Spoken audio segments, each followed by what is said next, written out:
Joka Esplanade metro সম্প্রসারণে প্রচুর গাছ কাটা পড়ল নির্মীয়মান ভিক্টোরিয়া স্টেশনে। এই নিয়ে জনস্বার্থ মামলা হলো হাইকোর্টে। কলকাতা হাইকোর্টের সদস্য কল্লোল গুহঠাকুরতা বলেন, পরিবেশ ধ্বংস করেই হচ্ছে মেট্রো সম্প্রসারণ। মেট্রো সম্প্রসারণের ফলে সবুজ ধ্বংস হচ্ছে ময়দানে। ইতিমধ্যে 150টি গাছ কাটা হয়েছে বলে কলকাতা হাইকোর্টের বান্ধব সদস্য কল্লোল গুহঠাকুরতা অভিযোগ করেছেন। এ নিয়ে জনস্বার্থ মামলা হয়েছে আদালতে। জোকা এসপ্ল্যানেড মেট্রো সম্প্রসারণে ভিক্টোরিয়া স্টেশনের কাছেই নির্বিচারে গাছ কাটা চলছে। ভিক্টোরিয়া স্টেশন নির্মাণ করার জন্য প্রায় 150-200 গাছ অলরেডি কাটা হয়ে গেছে। ওখানে যে গাছগুলো আছে ওগুলো তো গাছ নয়, ওগুলো মহিরুহ, প্রায় 70-80-100 বছরের পুরনো গাছ, বিশাল বিশাল গুড়ি সম্পন্ন গাছ। গাছগুলোকে নির্বিচারে হত্যা করা হচ্ছে। পরিবেশ প্রেমীরা বলছেন, যেসব গাছ কাটা হয়েছে তাদের বয়স 70 থেকে 80 বছর। নতুন গাছ লাগালেও তা বড় হতে অনেক সময় লাগবে। পরিচর্যার অভাবে অনেক গাছ মারাও যায়। শহরে দূষণের মাত্রা বাড়ছে, জলবায়ু পরিবর্তন হচ্ছে। উত্তর 24 পরগনার পেট্রোপোল থেকে বারাসাত পর্যন্ত রাস্তার দুধারে গাছের জন্য জাতীয় সড়কের সম্প্রসারণ থমকে ছিল।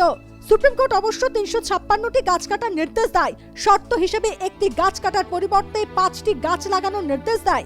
ময়দানে গাছ কাটায় ক্ষুব্ধ পরিবেশ প্রেমীরা। আকাশ বার্তা।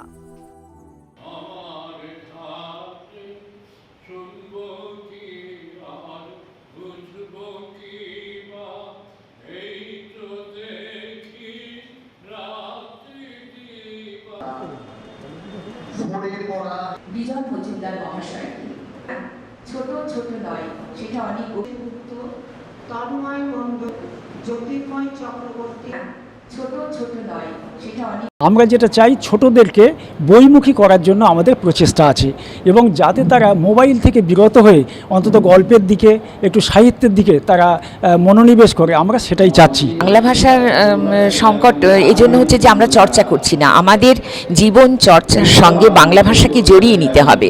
আমাদের যে সকাল থেকে ওঠার পর থেকে আমাদের যে প্রতিদিনের যে রুটিন কাজ, তার মধ্যেও মানে বাড়ি থেকেই শুরু করতে হবে।